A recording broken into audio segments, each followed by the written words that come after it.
নমস্কার সবাইকে। সবাই কেমন আছেন? আশা করছি সকলে ভালো আছেন। আমি আজকে চলে এসেছি নতুন একটা রেসিপি নিয়ে। আজকে আমি আপনাদের সঙ্গে শেয়ার করব বাড়িতেই একদম ঘরোয়া পদ্ধতিতে চিকেন বাটার মশলা, যেটা ছোট থেকে একদম বাচ্চাদেরকেও দেওয়া যাবে, প্লাস বয়স্কদের জন্যও কোনো অসুবিধে হবে না।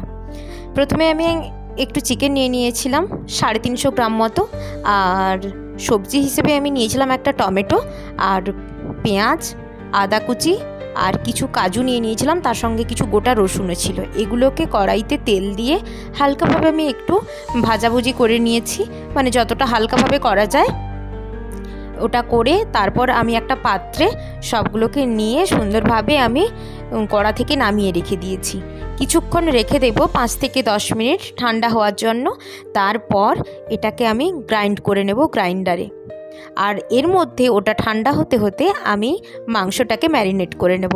লবণ দিচ্ছি মাংসে, আর স্বাদ মতো লবণ দেবেন, তার সঙ্গে দেবেন হলুদ, যেভাবে যে পরিমাণ মাংস নেবেন তার উপর ডিপেন্ড করে, আর একটু দিচ্ছি কাশ্মীরি লঙ্কার গুঁড়ো।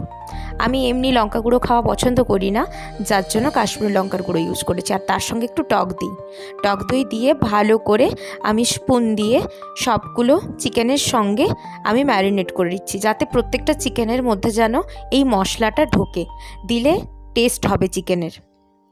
ভালো করে কিছুক্ষণ নেড়ে চেড়ে ম্যারিনেট করার পরে এটা আমি ঢাকা দিয়ে রেখে দেব কিছুক্ষণের জন্য, যতক্ষণ না আমার ওই মশলাটা রেডি হচ্ছে ততক্ষণ অবধি। চলুন তাহলে মশলাটা রেডি করে নেওয়া যাক। এরপর যেটা ঠান্ডা হয়েছিল সেটাকে এবার মিক্সারে আমি সুন্দরভাবে পেস্ট বানিয়ে নেব।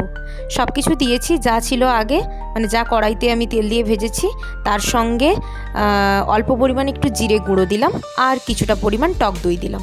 এরপর আরেকটা কড়া নিয়ে ওতে সর্ষের তেল দিয়ে, আমি এখানে সর্ষের তেল ইউজ করেছি, আপনারা মাস্টার্ড অয়েল ছাড়াও যে যা অয়েল খান সেটা আপনারা ইউজ করতে পারেন। চিকেনগুলোকে ভালো করে আমি কড়াটা গরম হতে তেল দেওয়ার পরে চিকেনগুলোকে ভালো করে তুলে দিলাম, দিয়ে হালকাভাবে একটু ভেজে নেব। কিছুক্ষণ অবধি চিকেনগুলোকে ভেজে নেব ভালো করে নেড়ে চেড়ে, যাতে চিকেনের দুপাশটা রান্না হয়, তার জন্য ভালোভাবে আমি ভেজে নিচ্ছি। এই দেখুন চিকেন একদম রেডি হয়ে গেছে। এরপর চিকেনটাকে নামিয়ে নিয়েছি একটা পাত্রে।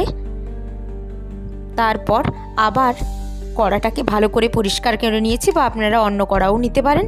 তারপর কড়া গরম হলে তাতে একটু আবার মাস্টার্ড অয়েল দিয়ে দিয়েছি।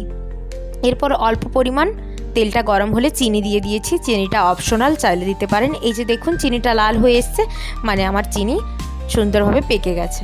এরপর ওই পেস্ট করে রাখা মশলাটা দিয়ে দেব। মশলা দেওয়ার পর কিছুক্ষণ নাড়াচাড়া করার পরে এরপর আবার একটু কাশ্মীরি লঙ্কার গুঁড়ো দেবো, কারণ কালারটা তো অবশ্যই ম্যান্ডেটারি। আগে দর্শনদারি তারপর গুণবিচারি, সেই জন্য অবশ্যই কিন্তু কালারটা ম্যান্ডেটারি। তো যার জন্য একটু অল্প পরিমাণ কাশ্মীরি লঙ্কার গুঁড়ো দিয়ে দিলাম। এরপর একটু টেস্ট করে দেখে নেবেন লবণটা এখন একটু দিয়ে দেবেন। কেউ চাইলে একটু অল্প পরিমাণ চিনি অ্যাড করতে পারেন, যারা একটু মিষ্টি মিষ্টি খেতে ভালোবাসেন, কারণ আমি এখানে কোনো ফ্রেশ ক্রিম ইউজ করছি না। যদি ফ্রেশ ক্রিম ইউজ করেন তাহলে চিনি দেওয়ার দরকার নেই, সেটা টেস্ট করে বুঝে নেবেন। তারপর ভেজে রাখা চিকেনগুলোকে তুলে নিলাম, দিয়ে কিছুক্ষণ নাড়াচাড়া করার পর ওপর থেকে কাসুরি মেথি একটু অল্পভাবে হাতে একটু ভালো করে রাফ করে নিয়ে ওটা আমি ছড়িয়ে দিলাম। স্মেলটাও যেরকম সুন্দর উঠছিল, আর খেতেও কিন্তু খুবই দুর্দান্ত লেগেছিল।